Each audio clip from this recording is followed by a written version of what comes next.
Welcome into the Atlanta Sports Party, your home for the best Atlanta sports talk. It's local insight you can't get anywhere else. We're right here at Locked On. I'm Tenitra Batiste, and alongside me are Jarvis Davis and Maria Martin. This episode is brought to you by FanDuel. Make every moment more. Right now, new customers get $150 in bonus bets with any winning $5 money line bet. That's $150 if your team wins. Visit fanduel.com/locked on to get started. The Atlanta Sports Party is also part of the Locked On Podcast Network, your team every day. Coming up later, we'll deep dive into some changes at the branch, and we will take you around the metro where one of our teams is getting sneaky good. But let's get the party started with our top takes. And Jarvis, Maria, Wednesday was a day. It was a day of a big haul for Georgia.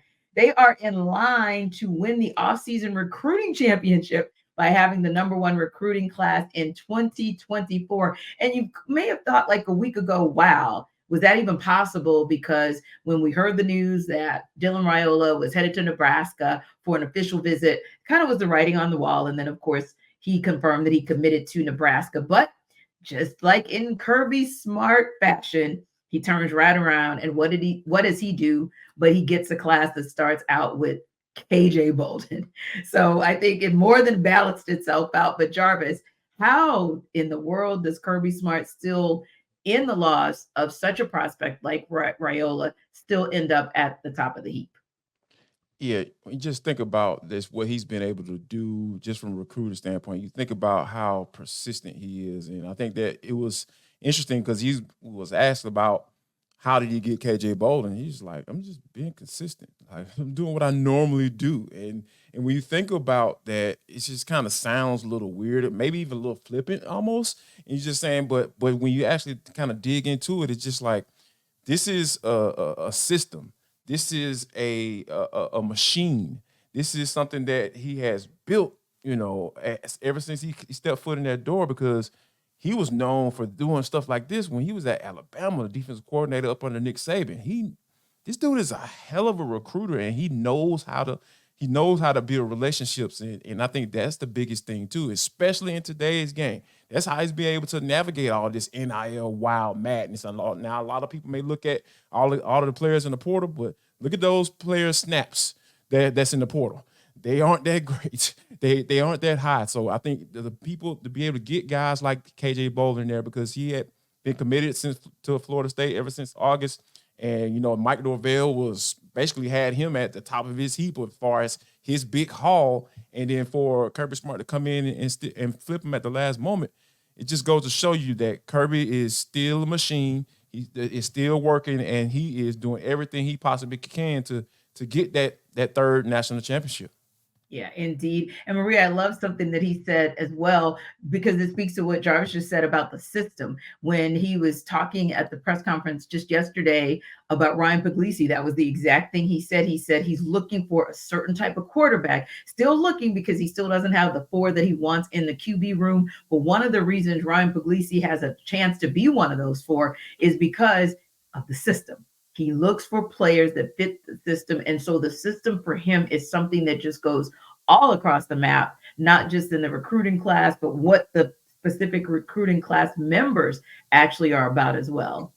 Yeah, Dylan Raiola made a lot of sense too, going back to the quarterbacks, and I'll talk about Ryan in a second, but Dylan's flip kind of made a lot of sense. His dad played at Nebraska. His uncle is currently the offensive line coach. So, I know a lot of people were upset when Dylan ultimately made the flip because obviously they would love to have a quarterback of that caliber play for Georgia. I watched him play on Team 1-1, our high school football show, all season long, and the kid's electric. He's really good. He's got a bright future. But at the end of the day, he made the decision that he felt was best for him and his family. So you got to support that and move forward. What I thought was just absolutely groundbreaking for the Bulldogs was getting KJ Bolden, also a kid that we've played highlights of him every single Friday night. He is fantastic. He plays both sides of the ball, and Georgia may get creative and also use him offensively as the top safety in the entire country. I think that he is the best player in their class, and that says a lot because They have a lot of 5-stars. They have a whole handful of 4-stars and then a couple of 3-stars in this signing class. And he's got some of the top defensive players in the entire country that have signed with this class. But the quarterback is a little concerning. Brock Vandergriff obviously leaving, going to Kentucky. So then you look around and you say, who do we have left? Well, Carson Beck obviously coming back for another year is huge. And then you have Gunnar Stockton and Ryan coming in from Connecticut. There's been a lot of talk about how electric he is, but who knows? We haven't seen a lot from him just because we're down here in the South. And he's still young, so you don't know a lot about him yet. But I have full faith in Kirby Smart, and let's give the recruiting staff a lot of credit too. Kirby Smart's fantastic, and obviously he does a great job, but he does the right things to put his staff in position to be successful when it comes to recruiting. And I always have faith when it comes to guys like Kirby Smart on signing day, and he proved once again why they're the best. Getting KJ Bolden to flip was absolutely massive. I think it's going to pay dividends for years to come.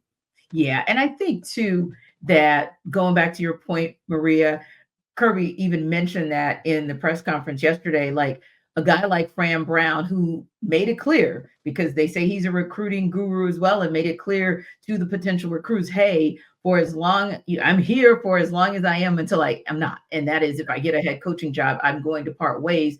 But for as long as I'm, available until that day, I'm going to be here 100% completely dialed in. And I think that speaks volumes too, because you have someone who's authentic. Parents know when they have someone authentic presenting to them and to their kids. And I think that speaks volumes as well. Like we say it's Kirby, he's maybe the face of it, if you will, but ultimately speaking, you've got to have a guy like a Fran Brown to be able to pull that off as well. And then again, we talked about some of those. Granted, KJ is that top guy, but let's not forget the 5-star linebacker. When you start talking about how, 1 minute they're running back you, and the next minute they're tight end you, and the next minute they're linebacker you, when you got Justin Williams coming your way, and you have other guys who are hitting the portal because they know these freshmen are about to take some of their snaps, that tells you just how, once again, deep the recruiting class of 2024 is going to be. Now, speaking of that, Jarvis, and we kind of touched on this in the Atlanta football party a couple of days ago when we talked dogs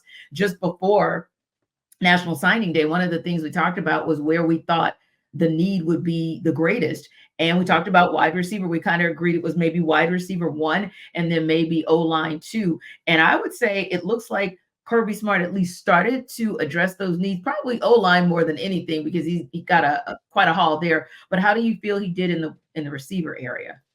I think he did a solid job, because when you think about, some of the guys that he was able to bring in, not necessarily big time name guys, and there were a couple of big name guys that he was going after, but they ended up going choosing to go other places. But I think the most important thing for me is what Kirby addressed is the offensive and defensive line, because when you think about like a guy, that defensive end, like in that odd front, you got to have those guys got to be a little bit more taller, a little bit more thicker, probably about 275, 280, 6'3", 6'4", like true defensive ends. The kind of guys like Michael Williams, guys that built in that ilk. He didn't have that, so he went out and got those guys. And I think that on the offensive line side of it, I just think he's just so. He just kind of speaks into or sees into the future when it comes to their offensive line, because they got some guys. They had 7 guys. We talked about on the football party all season how they had 7 starters essentially on their offensive line. So you can just look at the guys that they brought in this class. Everybody's 6'7", 6'8", 305, 350, 345, 320. And those guys are all guys that not necessarily can come in and play right away or might not have to, but those are guys that you can develop. And then we talk about developing. Not only are we talking about Kirby as a recruiter, let's talk about that development piece too, because we've seen guys come in with low hype, but those guys are leaving, becoming NFL prospects, i.e. Matt McConkey, those guys like that. Those guys, Stetson Bennett, you've seen those guys just evolve and get better and develop, and then that talent is being maximized. Those are the type of things that Kirby wins in as well, and that's the reason why they have won back-to-back national championships. And you could kind of hear him, Maria, chomping at the bit yesterday when he was talking about how excited he is when it comes to developing these players. And like Jarvis said, it's great when he gets the 5 stars, but he's also just as pleased with the 4 stars and the 3 stars who he feels when they have the raw talent that he's looking for, but also that will and that desire to get better. That's maybe more so, as he mentioned, what he can work with a little bit better, which I think is also why he talked about liking Ryan Puglisi, but I will tell you another class that was really impressive, Maria, maybe the best class that Georgia Tech has had in 3 years. And you got to tip your hat to what Brent Key is doing on the flats. I mean, it's really exciting because, of course, this is their first bowl game in a number of years. Their first bowl game, if they get a win, then it'll be, I think, a decade and a half. And now here you are with your recruiting class. It depends on, which outlet you listen to, but they had them ranked, I think, as high as number 35.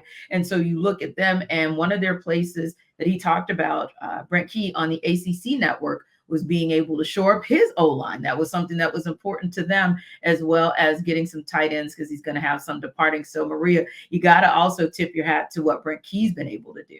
Yeah, Brent Key is incredible. I've been lucky enough to spend a decent amount of time with him over the last football season, and he's an offensive line guy, so of course he's going to talk about the trenches, and he's also a Georgia Tech guy, which I think helps them tremendously, right? They haven't had anyone there that truly understands what Georgia Tech is and how to win there, and it's been a long time since someone's been able to do that. So for him to take over and win as quickly as he is just a testament to what kind of coach he is. He's a player's coach first and foremost. The kids love him a ton. And yeah, his signing class is really, really impressive. You got Anthony Carey, a kid that was initially thinking about going to Texas A&M and decides to instead go to Georgia Tech. That is massive. He's a 4-star. He's going to be a very, very, very good asset on offense for them in the future. And one thing about signing day, especially this early signing period, it's changing so much. And when you say Georgia Tech, I say this because Georgia Tech kills it with the transfer portal kids. Yes, all of their kids that were bright stars. That was their national signing.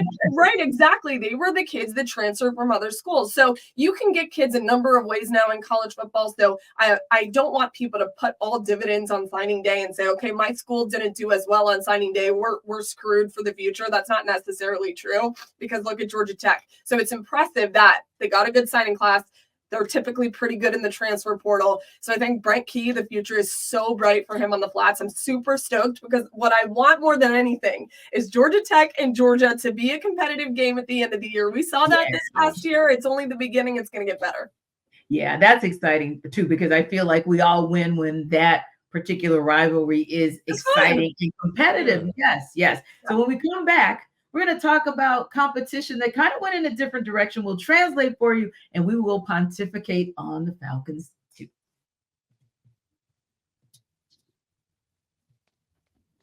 This episode of the Atlanta Sports Party is brought to you by FanDuel.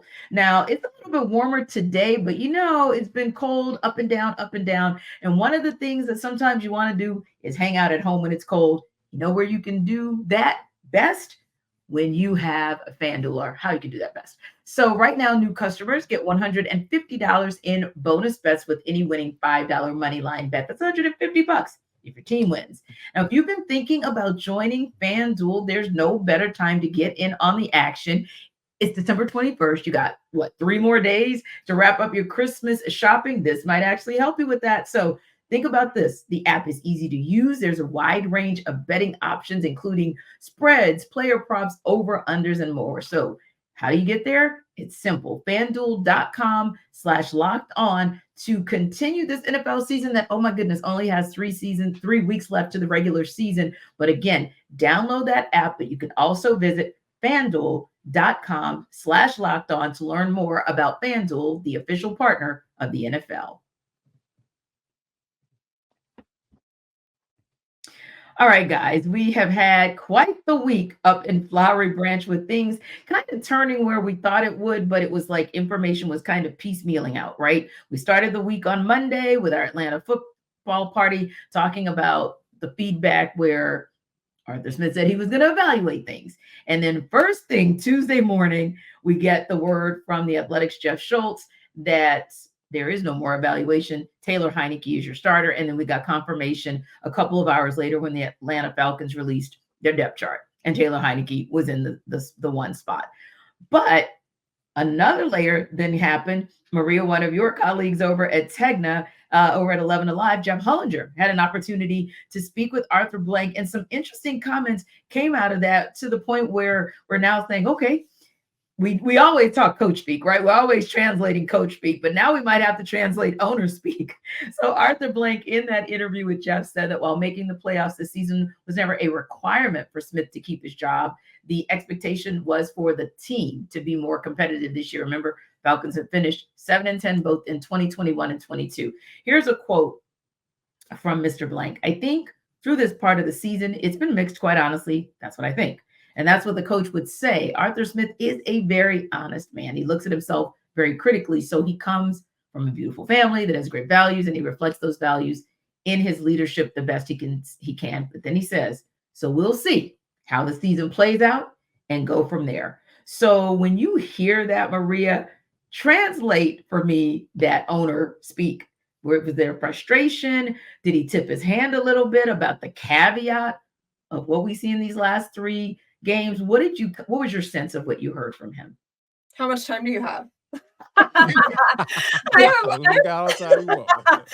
No, but I have racked my brain about this ever since I heard it. And, good on Jeff for asking those questions when he was in front of Arthur Blank. Jeff worked for the Falcons for a long time ago. And then he ended up working for Fox and then for us and now with Georgia Public Broadcasting. So he has a longstanding history of being friends with Mr. Blank and being around him. And so I think it was important for him to ask those questions. And I know that Arthur's always going to answer Jeff to the best of his ability and as honest as possible. So there's a lot of things to this, and I'm going to try to choose my words really carefully here. I think that, with Arthur saying, let's see how it plays out, in my mind, where it sits right now and everything that he said in that interview, he does not have an intention on firing Arthur Blank. Just my opinion.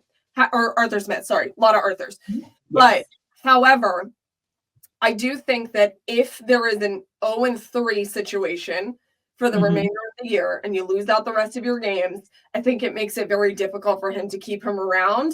There is a lot of justifications for keeping him. And I know Falcons fans are going to freak out when I say that, but they are better. And you can point to a couple of things that are going wrong. And one of which was they got the quarterback wrong. And I think everybody understands that to this point.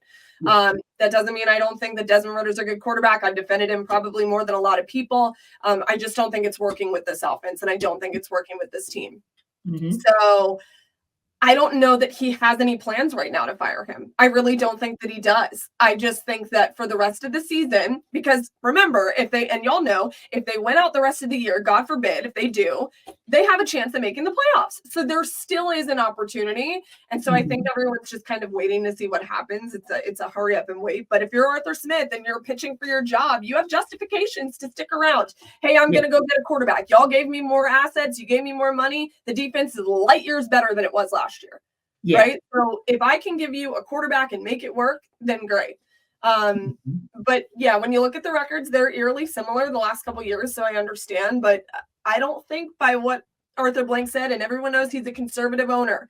He doesn't like to fire in the middle of the season. He likes to wait and see. So plus, hiring a new coach would set you back. And I think Arthur Blank is tired of being set back, to be totally honest with you. So I don't know. I think it would have to be an incredible snowball situation, which I know will make Falcons fans very upset when I say that. But I don't think as it sits right now and based off of what he said to Jeff, that there's any plans right now.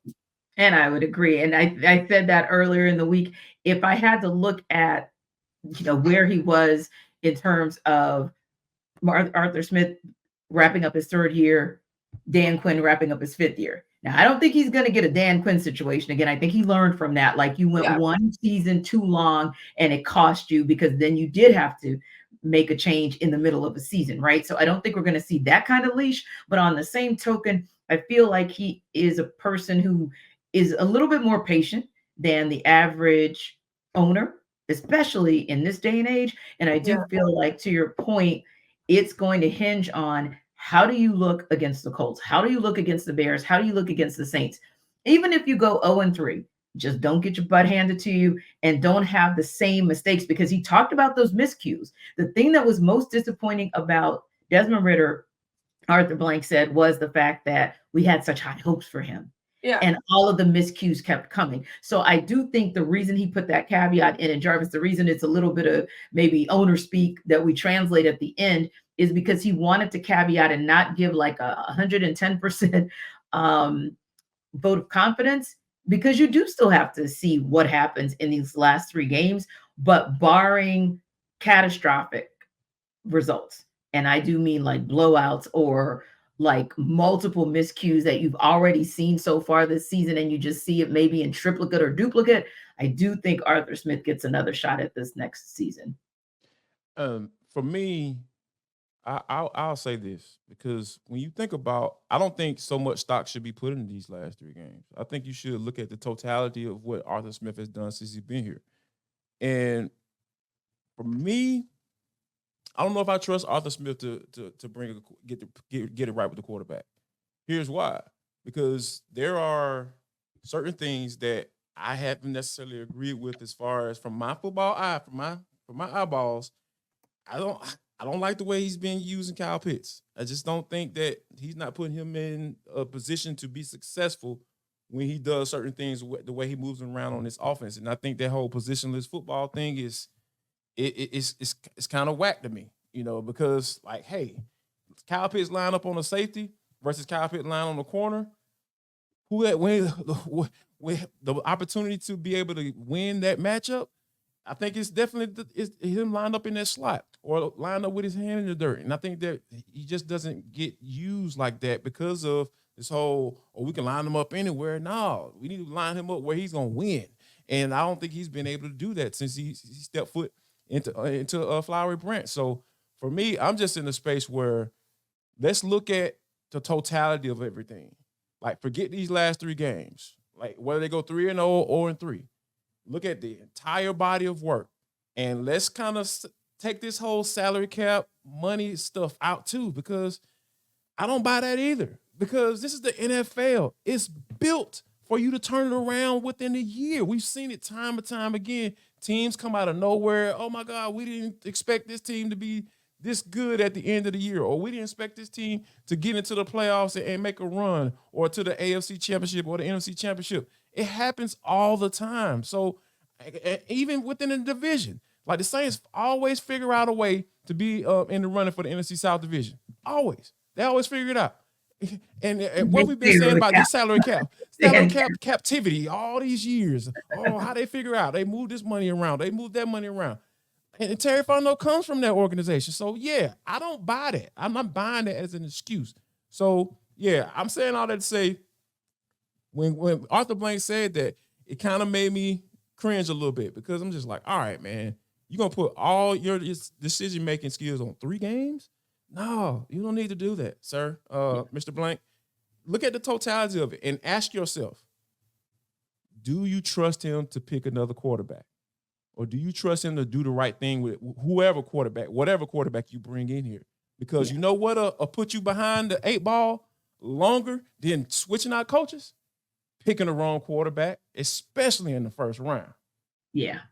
And I think that what he's saying is he does trust him. I think that everything he said prior to that final sentence was a vote of confidence, but he left himself a little leeway, because in the event that he goes back, and I don't think he's necessarily just looking at the 3 games. I think he's basically saying, I trust you. I'm bringing you back. But if you give me a reason in these last 3 games to change my mind of where I stand today, meaning that the 3 games look like the worst of this season and the worst of last season and the worst of the season before, then it kind of tips the scales.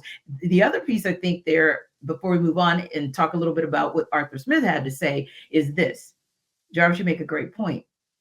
It depends, because yes, they don't say as much as Thomas Dimitroff and Dan Quinn said that they were co-builders, but they still kind of act like a 1-2 punch, Arthur Smith and Terry Fontenot.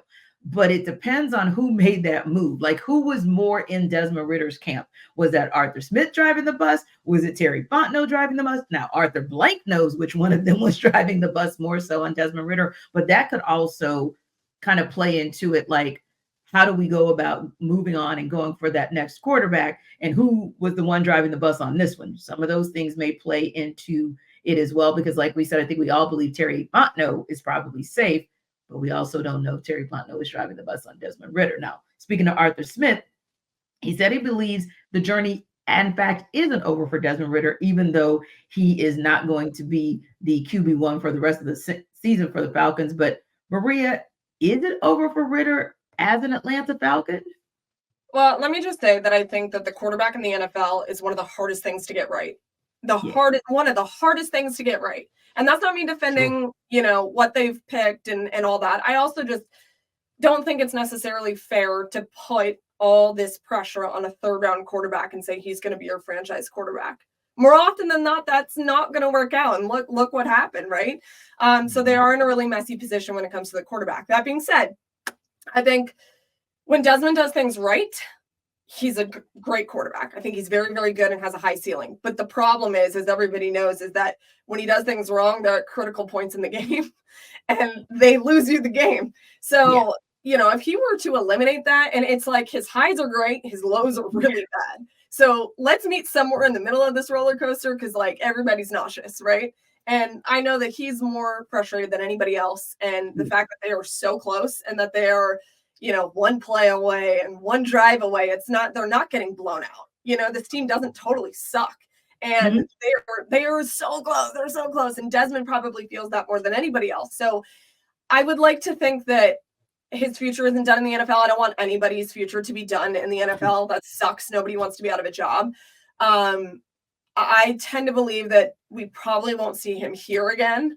Now the only reason why I would think that he would and why it would make sense is if the Falcons are all in on getting a free agent quarterback, you can make him a backup and it'd be fine.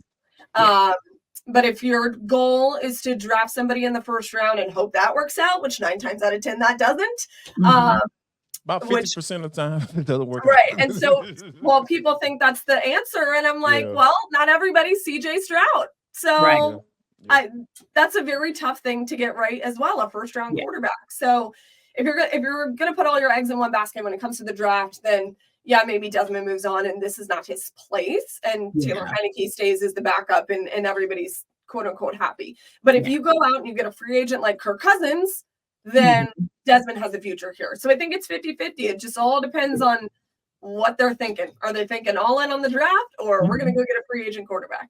Yeah, and all in on the draft may actually be dictated by where they land on the draft. The first round too. Yes. So listen, coming up next, we will go around the Metro.